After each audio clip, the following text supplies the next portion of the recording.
Our founding cohort starts Monday, February the 16th, and only a limited number of seats remain. Enroll right now at TavishTalks.com. That's TavishTalks.com.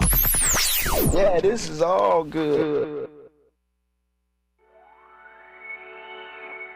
Hey, so I'm calling your show, 'cause I need to know. Show me which way to go before I throw my man out the door. Okay, hold on a second, Keisha. Just let me ask Ronald exactly what's going on, because it takes two to tango, and I need to hear his side of the story. So she's driving me insane, got stress heavy on my brain. She keeps playing silly games, man, I'm about to bring the pain. We seem to fuss and fight every day and every night. Please give some advice so we can see the light, see the light.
Unless it's literal life and death, the thing you think is a big deal isn't. Now, obviously, if this is literal life and death, we're actually talking about your house is on fire, there's someone with a gun in your house, okay? Get out or do something. But we attach the same pain to my business might fall. We attach the same pain to someone might say something. We attach the same pain to that person might be offended if I'm myself. That person feels shut off. All the same energy of the house is on fire or there's a gunman. It's not the same thing. So, no, there's a longer story trying to happen. Your stress is that you're capping something and you think that's the end. If this goes badly, that's death. If it goes incredibly, that's birth. But guess what? There will be a day after. If it's death, then there's a day after where you'll figure it out. And if it's the most amazing thing ever, there's a day after where it'll just readjust to not being that big a deal. Just be connected to the now and let all of life do its thing.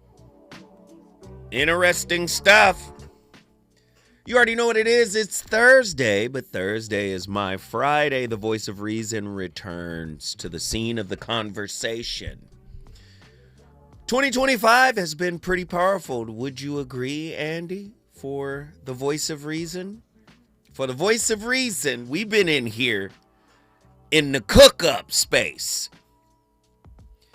Yes, I'm frustrated. I'm exacerbated.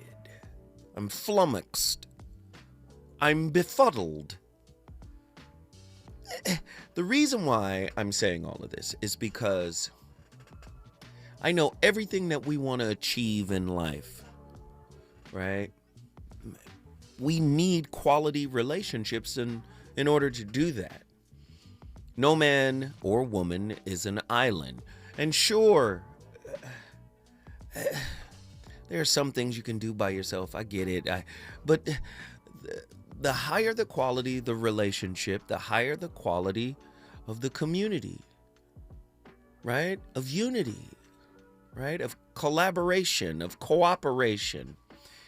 And I think it's really hard to look for loyalty and trust when everybody is broken, and the only reason why we're working together is because we're trying to get something, and we think this is the easiest path to achieving what we're after. And unfortunately, a great deal of our relationships have been, reduced to that. Enter tonight's topic. Man, oh Manischewitz. The real breakup isn't with them. It's with who you have always been. Wait a minute, Zoe. Hold on.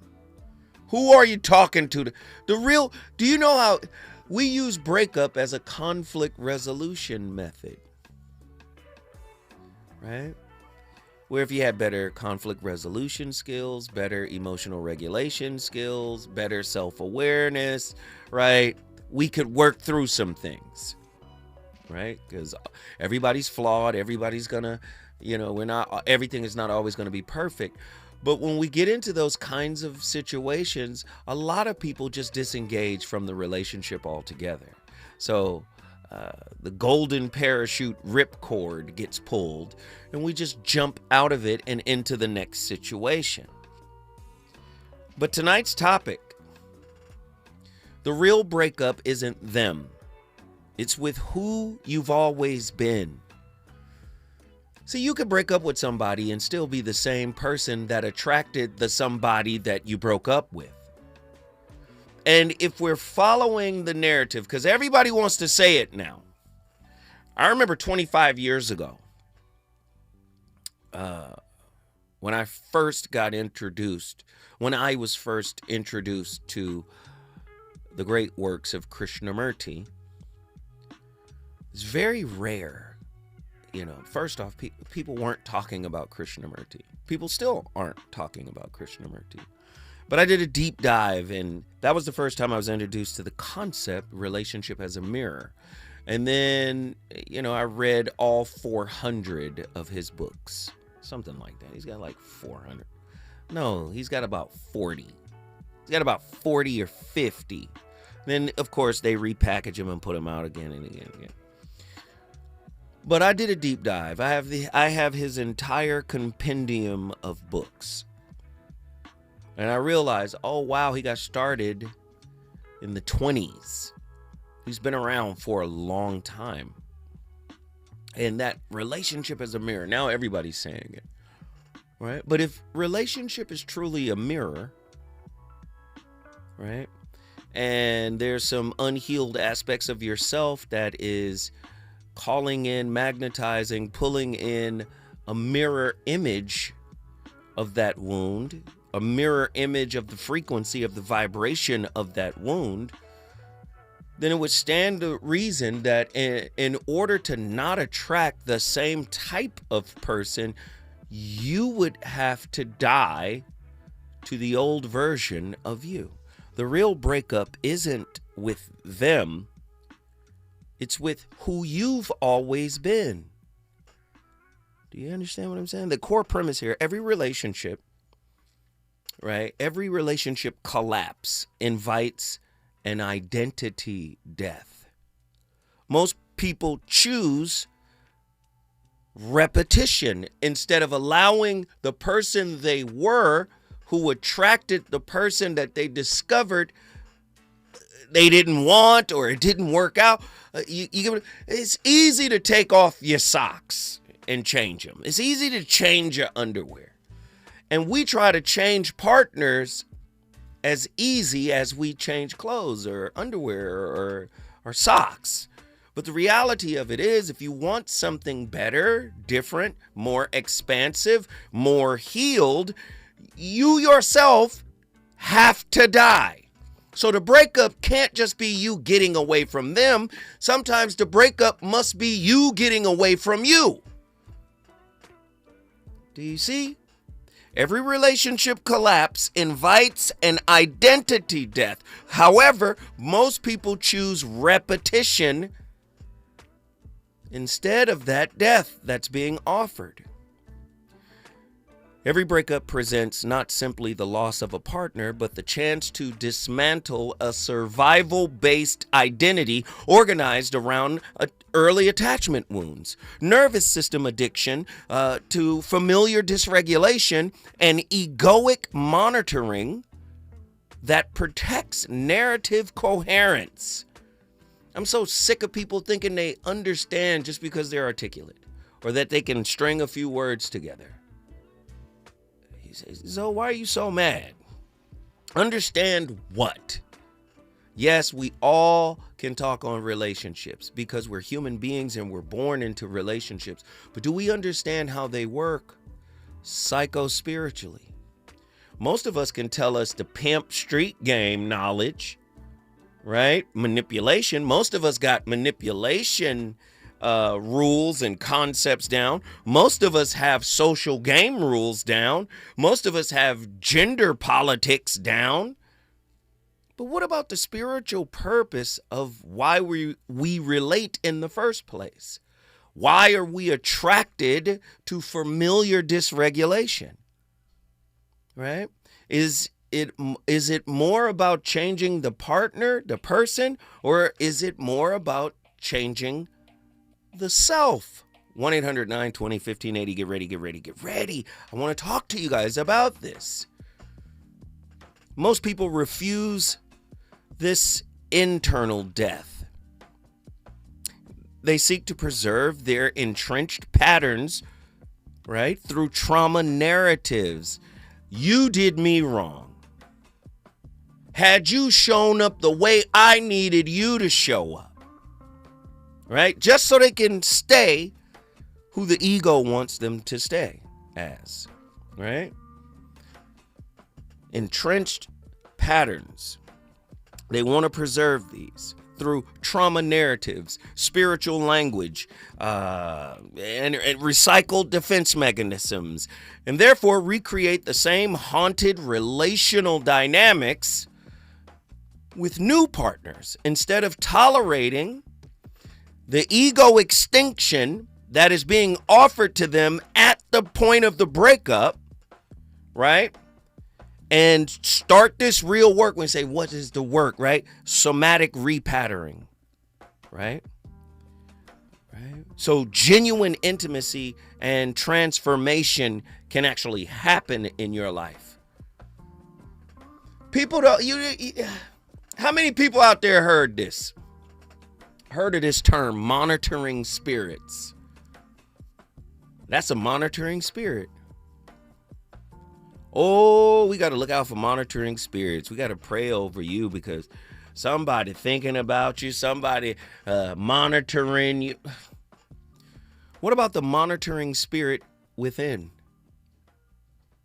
People speak of monitoring spirits as external watchers. But what if the most persistent monitoring spirit operates internally? What if it's the ego, your ego, as a sentinel consciousness, right? Constantly measuring threat to identity narrative. I can't be with somebody that's going to disrupt who I think I am. Let me tell you something. We did a show a little while ago called The One. The One will do that. The One will make you rethink everything. Everybody romanticizes the one, but I said the one is a destroyer, right? Early attachment trauma seeds attractor patterns within consciousness. Those patterns generate reality tunnels that structure perception. You experience attraction not as randomness, but as resonance. Oh my goodness. But as resonance with unresolved internal configurations. When relational intimacy threatens to dissolve those configurations, the monitoring spirit intensifies. And I'm talking about an internal monitoring spirit, not the monitoring spirit that you think is external. Right? That internal monitoring spirit intensifies hypervigilance. It recruits some undead archetypes. What do you mean undead archetypes? Yes, you were supposed to die when the relationship with the person you thought was the one ended. The version of you was supposed to die with the relationship. So what does this internal, egoically driven monitoring spirit, who does it recruit? The revenant, the egoic revenant, unfinished self-seeking validation, internal poltergeist, subtle energetic agitation when peace deepens. You know those kind of people when you bring a certain calm to the situation that maybe they've never experienced and they need the chaos in order to feel safe. You know, that internal poltergeist, subtle energetic agitation when peace deepens. What about the skinwalker, spiritualized ego adaptation? Selfhood anchored in relational externalities. What about the emotional vampire, feeding on emotional voltage? Listen, if you're the same person you were after the breakup, you are nothing but an intimate zombie. Oops. I know everybody wants to play the victim.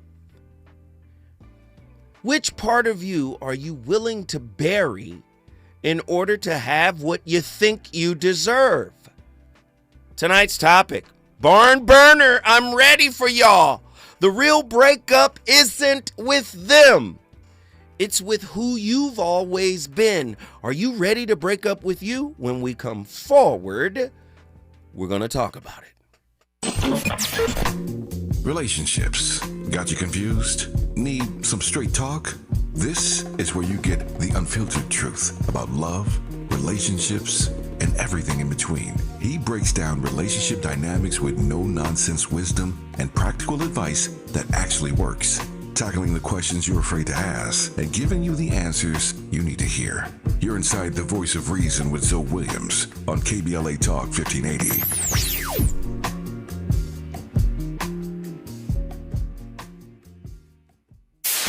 KBLA Talk 1580. We've got a lot to talk about. KBLA Talk 1580 reminds you that we keep us safe. Every girl deserves a chance to shine. That's the belief behind Forgiving for Living, Inc. Since 1999, this organization has been empowering at-risk girls ages 13 to 18, helping them overcome behavioral and mental health challenges. Founder Wendy Gladney's personal journey inspired the mission to give girls hope and purpose through the power of forgiveness. Through their ambassador program, workshops, and annual conference, Forgiving for Living has touched over 3,000 young lives, providing mentoring, life skills, training, and tools for building self-esteem and confidence. You can make a difference. Visit forgivingforliving.org to donate, volunteer, become a mentor, or find help for a young girl in need. Forgiving for Living, Inc., building brighter futures for young girls. Visit forgivingforliving.org today. This is a community call to action from KBLA Talk 1580. What's up? What's up? What's up? We got to laugh the pain away. Hey, KBLA delegation, happy Black History Month. Around here, we celebrate our culture, our community, and our contributions daily. But this year, as we observe the 100th anniversary of Black History Month celebrations, we're excited about our annual KBLA Talk 1580 Black History Month Luncheon, honoring comedy greats. On Thursday, February 26th at the Grammy Museum in downtown LA, we're toasting D.L. Hughley, Melanie Camacho, Earthquake, Munell, Dion Cole, and Martin Lawrence with a surprise guest appearance. A limited number of individual tickets for the luncheon remain, so now would be a good time to head to KBLA1580.com to secure one for yourself. That's KBLA1580.com. A little laughter goes a long way, especially in times like these. So come, join us for our annual KBLA Talk 1580 Black History Month Luncheon, Thursday, February 26th at the Grammy Museum. Again, tickets are available right now at KBLA1580.com. I hang around my boy. He been married for 6 years.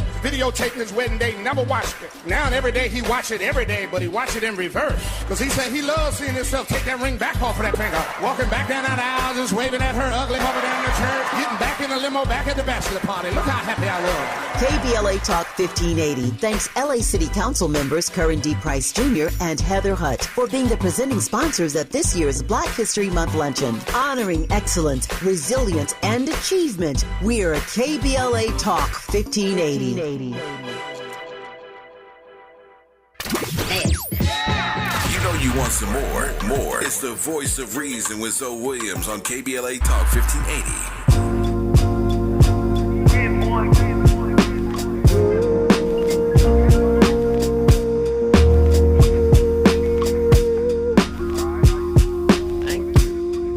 One city, one country, one state.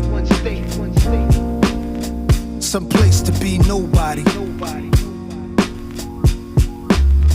Some place to be. Some place you wouldn't know probably.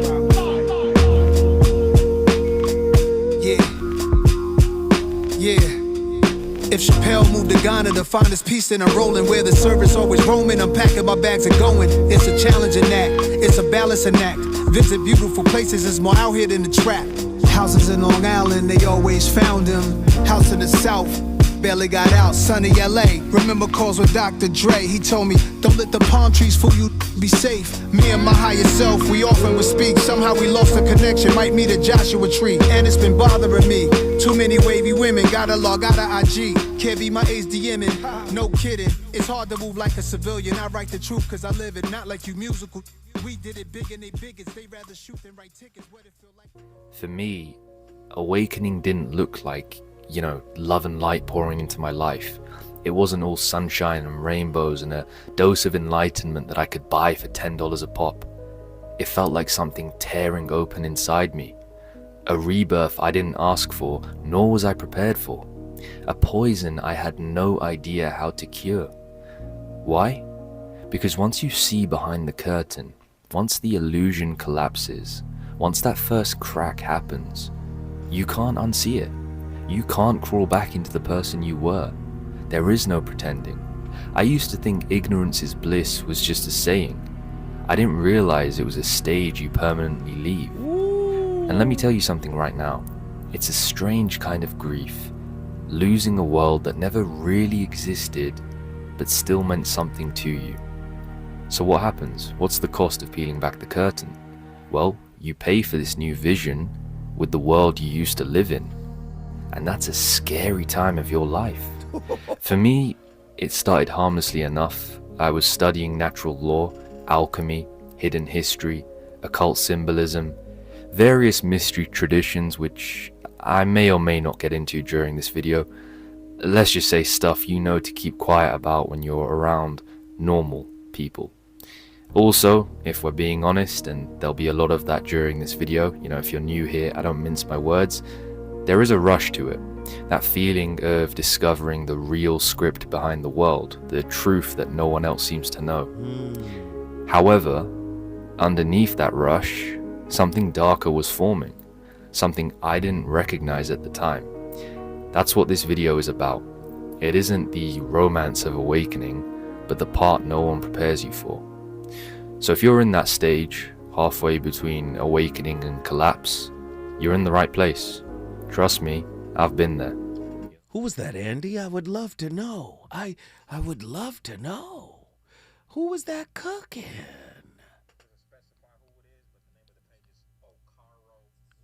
Okaro Wisdom. That's the clip? Okay, I'll take it. Let me just say, time is moving at an accelerated pace. And yes, we're afraid to speak our truth still. Yes, we're afraid to stand in our truth in front of others still. And all I'm saying is, in order for our relationships to be as fulfilling as we imagine, as we dream, as we desire, there are certain parts of us that are going to have to die. Listen, it's Thursday night. In other words, my Friday. So I don't want to close the week with something polite. We're closing the week with something that cuts straight to the bone.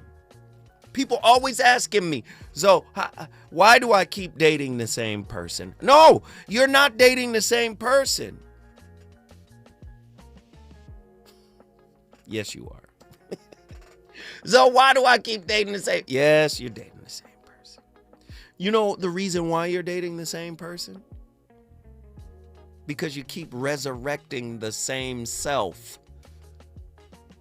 You keep resurrecting the same version of you. Unhealed, full of desire, full of expectations. Come save me, come help me, come fix me, come make me whole, be my better half. So why do I keep attracting the same person? Because you keep resurrecting the same self. Clinically, it is called reenactment, relational reenactment, right? Attachment injury does not fade. It organizes your perception. Early bonding experiences, right, create and form attractor patterns. Gravitational grooves, like on a record, in your consciousness, in your spirit, right? Pulling you towards emotional climates that match your first imprinting, what you modeled in childhood. Not actually what nurtures you. That becomes a threat. That's a foreigner. But what confirms who you are. That's who you date. That's who you marry. If volatility, right, calibrated your nervous system, volatility will feel intimate. If dysfunction calibrated your nervous system, that dysfunction will feel intimate. If avoidance calibrated your nervous system, that person who's just out of reach will drive you crazy and you'll go after it. It'll feel intimate. If distance shaped early bonds, distance feels safe. When your body does not chase love, just understand what I'm trying to say. Your body doesn't chase love. What is your body chasing? It's chasing pattern completion, right? Pattern compatibility. Listen, when I come forward, we're going to go even further into this because I need you to break up with you and bury that old version.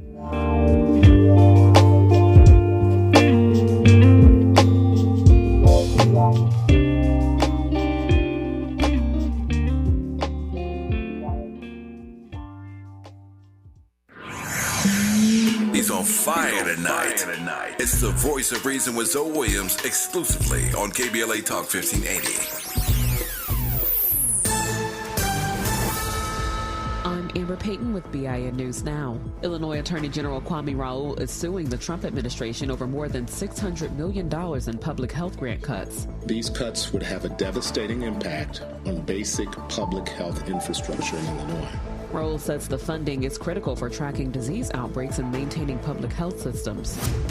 The California Attorney General's office has launched a civil rights investigation into the response to the deadly Eaton fire. The probe will examine whether race, age, or disability discrimination contributed to evacuation delays in West Altadena, a historically black community where most of the 19 deaths occurred. And residents in Springfield, Ohio remain on edge after a third straight day of bomb threats. Officials say at least 2 churches, including St. John Missionary Baptist Church, the site of a rally in support of Haitian immigrants last week, received threats. Get BIN News Now on demand 24/7 on the iHeartRadio app. In the new year, make one commitment. Don't let someone else's carelessness leave you paying the price. OPO Law has been protecting Los Angeles for nearly 50 years. So if you're injured this holiday season or at any time in 2026, go to opolaw.com. After nearly 40 years of conversations with presidents, poets, and cultural icons, I have learned that the difference between a good conversation and an unforgettable one is not what you say, it is how you listen. Most people listen to respond. I learned to listen to learn and follow. When you master this, something remarkable happens. People just open up. They leave the conversation feeling truly heard, and they never forget you. Hi, I'm Tavis Smiley, and for the first time in my life, I'm teaching everything I have learned. The Art of Conversation, a 4-week masterclass for podcasters, leaders, and professionals who understand that the ability to connect is their greatest competitive advantage. Our founding cohort starts Monday, February the 16th, and only a limited number of seats remain. Enroll right now at tavistalks.com. That's tavistalks.com. Yeah, this is all good. Not everything announces itself. Some things simply arrive, and the room is compelled to adjust. This is grooming without apology, without noise, without compromise. Gods and money, organic formulations, clean precision, crafted for skin that does not ask for permission to be felt. Element Cream, a rare hydration layered like an oud at dusk, measured, enduring, unmistakably masculine, moisturizing oil, a quiet revolution, restoring what stress, climate, and time attempts to claim. This is not skincare. It is composure made visible. It is inevitability. Gods and money exist impeccably. Discover the ritual at godsandmoney.com. That's godsandmoney, MONY.com. KBLA Talk 1580. We've got a lot to talk about.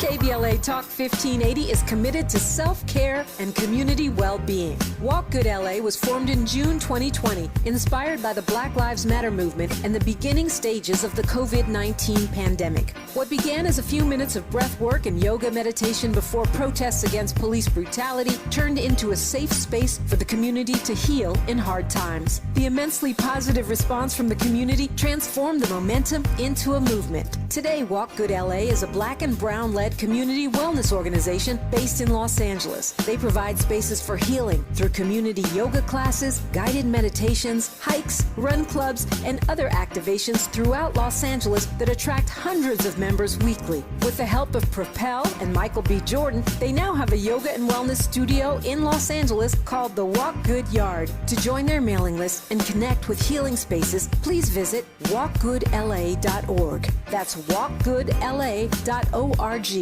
Or find them on Instagram at walkgoodla. This is a community call to action, a community call to healing from KBLA Talk 1580.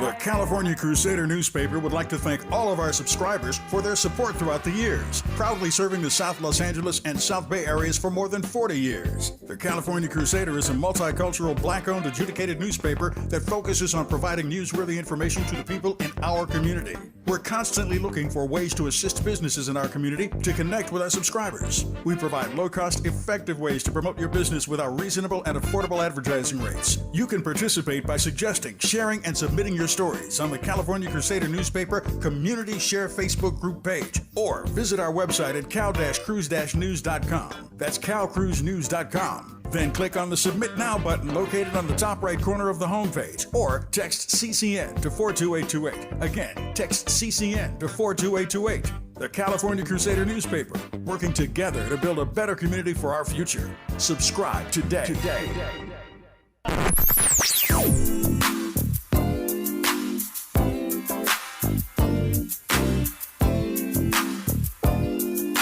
This is KBLA Talk 1580. Talk radio. That's music to your ears. We're unapologetically progressive. KBLA Talk 1580. You're listening to the voice of reason with Zoe Williams. Only on KBLA Talk 1580. On the 7th of January, all of us lost something so precious to us. Something unimaginable happened to us. Essentially, we've lost an entire city. Children's lost their schools. Families have broken up. Homes that have been in families for years and generations have been lost. Just the label?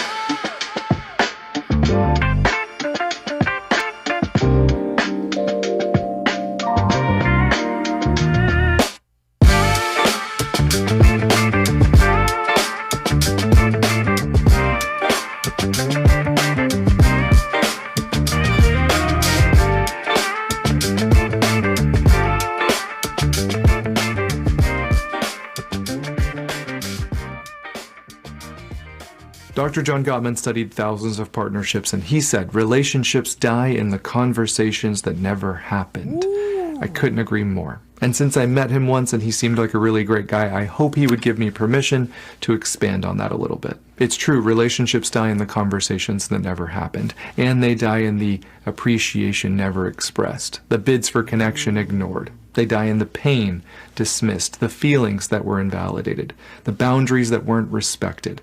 They die in the affection rarely given. They die in the needs that were never acknowledged, in the vulnerability that was punished, in the support that wasn't offered. Relationships die in the effort unreciprocated, in the apologies. Hey, Jimmy on relationships, man. That's who that was. But haven't you seen a pattern? Have you noticed the pattern? You know what the pattern is? The pattern is everything is external. Relationships die for lack of having the conversations with your partner that should have been. What about internally? Everything Jimmy on relationships said applies internally. If you're not doing what Jimmy is saying we should be doing externally, let's have the conversation we refuse that. No, you gotta have that confrontation with self, the self-confrontation. Years ago, I had an online course called Come to Mesus. Not come to Jesus. We need a come to Mesus moment. What is Mesus? You got to have a self-confrontation. Everybody want to be confronted by Jesus. Everybody wants something external. Nah, it's a come to Mesus moment where you confront you, because you're going to magnetize and pull in the same experience that you don't want, right? If you don't die to who you used to be. People put a negative connotation on the term die. When you're in an airport and you're walking to your plane, it's called the terminal. Terminal means transition. Huh? You don't want to change. You are so used to the identity that your first broken heart wrote for you. Do you see? You're so used to that identity, you can't see yourself giving it up. But all you do is sit back and daydream and hope and wish that you get something that you think you deserve, that you have yet to put the work in to earn it. Do you understand? Robert Anton Wilson described it as a reality tunnel. The way I think, the way I move, how I get down. People have hurt me. People have let me down. So I've created this kind of defensive position, this hypervigilance to be aware of people who are going to take advantage of me. The wound is the warden. The wound is in control for that mindset. Right? Robert Anton Wilson's idea about reality tunnels, right? Perceptual architectures so convincing you mistake them for the truth. You do not date people. You date through a reality tunnel. The tunnel selects who feels magnetic, who feels aligned. It edits red flags into potential. It reframes anxiety as chemistry. It confirms a script that's already running in you. You want something different? The old you has to be broken up when you break up with the person you're now dissatisfied with. I know. It's a tough way to look at it. So when the relationship collapses, you say, I'm done with that type. But your reality tunnel remains intact. The attractor field, the attractor pattern remains intact. And here's where the horror begins. You think the breakup ended something, killed something, discontinued something. But in reality, it did not. The revenant ego rises with unfinished contracts in your new relationship. Right? I know you don't want to hear it put that way. The revenant ego rises with unfinished contracts. Win the inning. Win, right? The ending. Get the apology. Prove your worth. It returns not for love, but for continuity. The poltergeist pattern moves emotional furniture. Calm feels suspicious. Stability triggers agitation. No visible monster, just rearrangement. Then the skinwalker identity upgrades. New therapy language, new spiritual vocabulary, boundaries, triggers, shadow work, same defense, under pressure. Still with the same withdrawal choreography. Same escalation reflex, different costume. Listen, I was having a conversation with a brother in the cigar lounge the other day, and it was very interesting. He's a Muslim, and we were talking about Islam. And I was saying to him, because I studied Islam for 12 years, and I was very serious about it, and it was a beautiful religion that meant a lot to me. And I was explaining to him the embodiment piece. I said, some people become Muslims or Christians or any religion for that matter, and they put on the garb, the cultural garb of the belief system. I'm gonna become a Buddhist. I'm gonna put on the little orange robe. Right? I become a Muslim. I put on a jalabiya, right? Bantalon, right? I get my dhikr beads. Or I become a Catholic. I get some rosaries. Listen, it is not what you put on. It's not what's on you. It's what's in you. And we talked about, I said, the word Muslim, Mu-Salem. The root word is salama, peace. A lot of people translate it as submission. But the actual ancient text tells us peace, Mu-Salem, Muslim. One who is of peace. Come on, Zo. That's the embodiment of peace. Muslim. In context to the term, who has a sister language, Arabic and Hebrew, sister languages, right? Arabic from the ancient Syriac, right? Hebrew from the ancient Aramic, Christ spoke Aramaic. Every time he comes into a room, peace be unto you is what he said. That's Christ. Christ is a Muslim in context of the term. When he was on the boat and there was a storm going on, he brought the peace because he embodied Muslim, one who is of peace. So many people can put on the garb of something, but not embody it. You put on the garb of marriage because you got rings. But the old you that should have died with the person you thought you were going to marry is still living in you as somebody who's married to the new person. Am I wrong for saying this? Same choreography. You just got new upgraded therapy words. Do you see what I'm saying? Same escalation reflex, different costume. Same nervous system loyalty. Do you understand what I'm saying?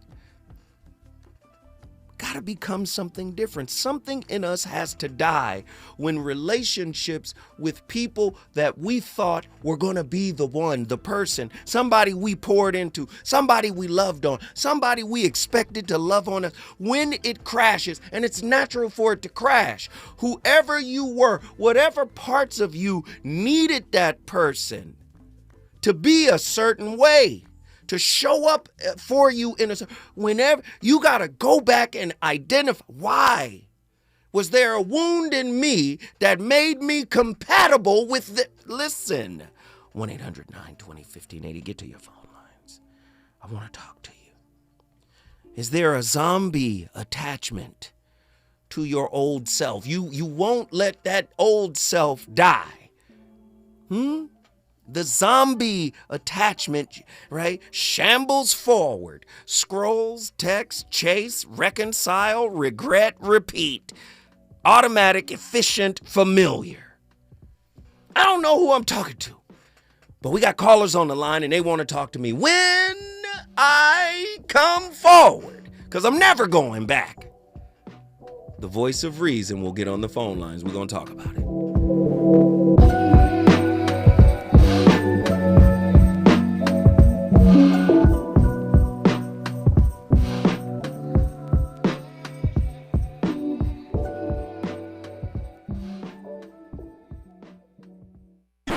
Is it good to you?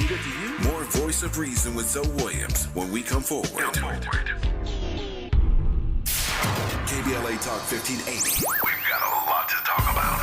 KBLA Talk 1580, connecting you with services and solutions. The Autopsy Initiative provides a second autopsy free of charge for victims' families who have lost their loved ones due to a police-related death. The services offered through the initiative include the completion of a second autopsy, disclosure of preliminary findings, and a final autopsy report.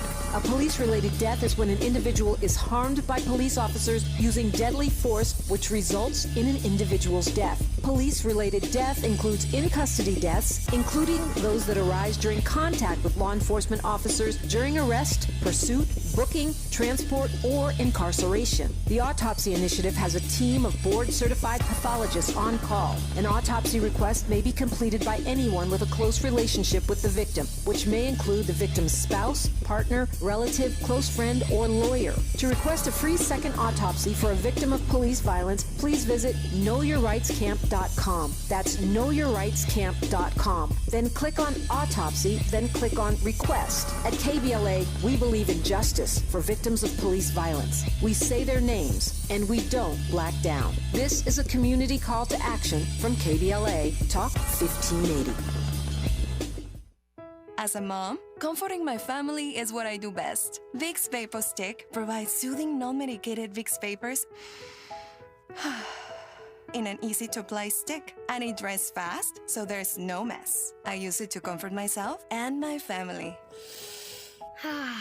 Thanks, Mom. Vicks Vapo Stick, soothing comfort for the whole family. And try Vicks Vapo Shower Max for steamy Vicks Vapors when you need more comfort for yourself. Use as directed. Hey, can you blow up some balloons for Jack's party? I can't. I'm so congested. You need Sinex Saline from Vicks. Sinex Saline Nasal Spray? Yeah, just Sinex. Breathe. Sinex saline instantly clears everyday congestion associated with colds and year-round allergies with a gentle, ultra-fine mist that's no mess and easy to control. Daddy, we need more balloons. On it! Enjoy life's important moments without congestion. Try Sinex saline from Vicks. Just Sinex. Breathe. Use as directed. Lena Bloom for the Bail Project. Imagine you're stuck in a jail cell and you can't afford bail and someone offers you a way out. Just plead guilty and you can go home and kiss your kids goodnight. What do? What thousands have. You plead guilty whether you are or not. Cash bail makes poverty a crime. That's why the Bail Project helps those who can't afford it while fighting to end cash bail. Because freedom should be free. Brought to you by the Ad Council. You know you want some more. It's the voice of reason with Zoe Williams on KBLA Talk 1580. Is this the label?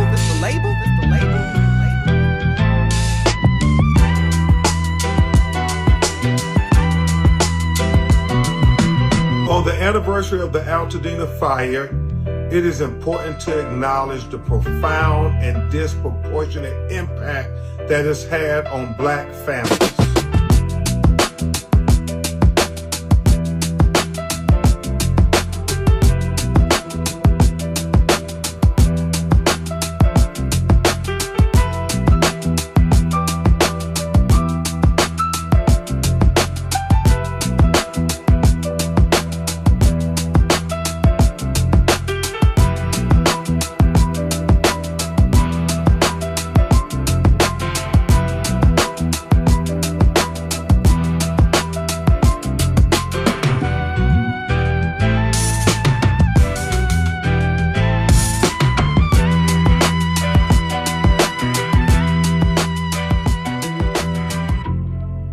Including the loss of our loved ones, our homes.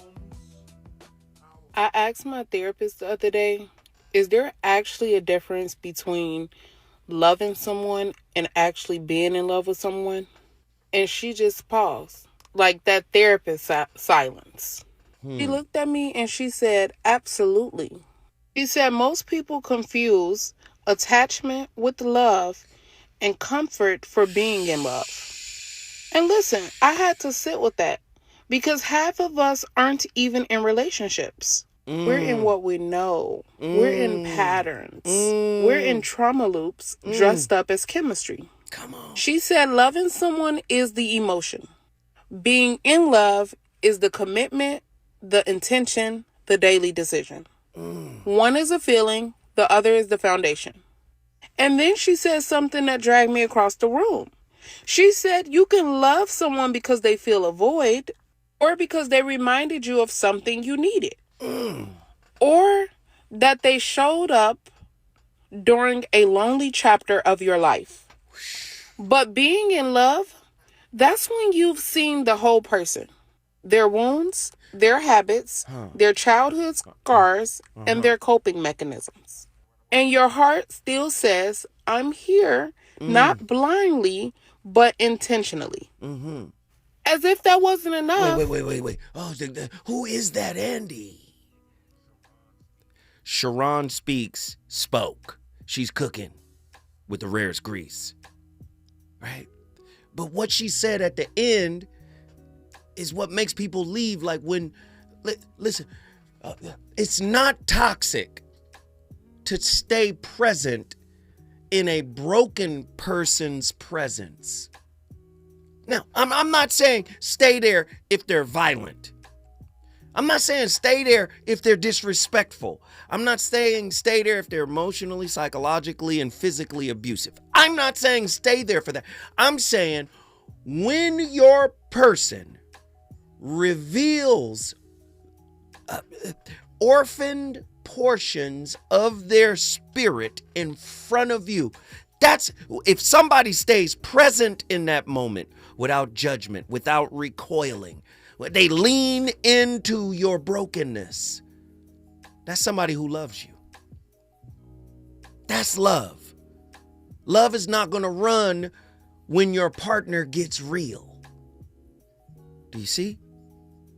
Somebody who's addicted to attachment, who's addicted to what you do for them. Listen, They can't handle the real version of you. They're dating the utility in you. Yikes. We got callers on the line. I want to get them in. Let's go with it.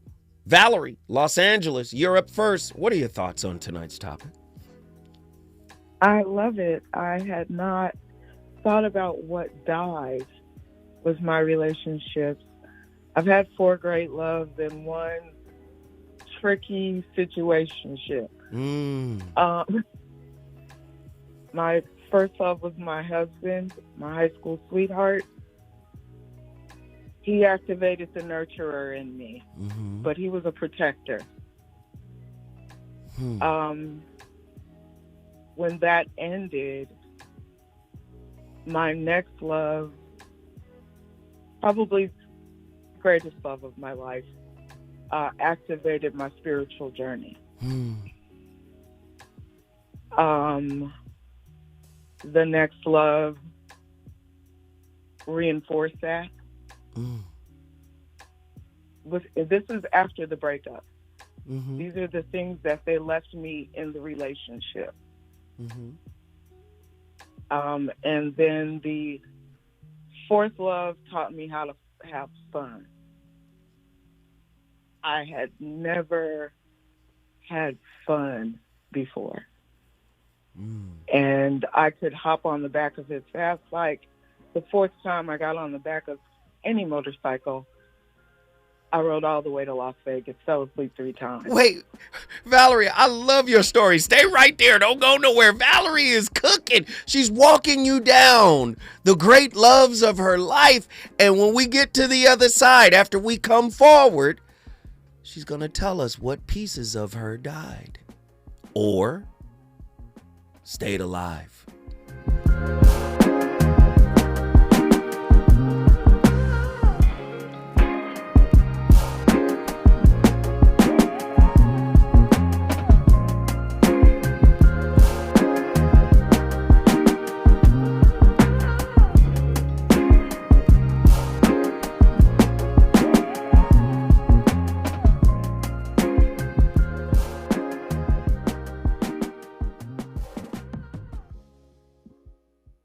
KBLA 1580 Santa Monica. I'm Amber Payton with BIN News Now. Illinois Attorney General Kwame Raoul is suing the Trump administration over more than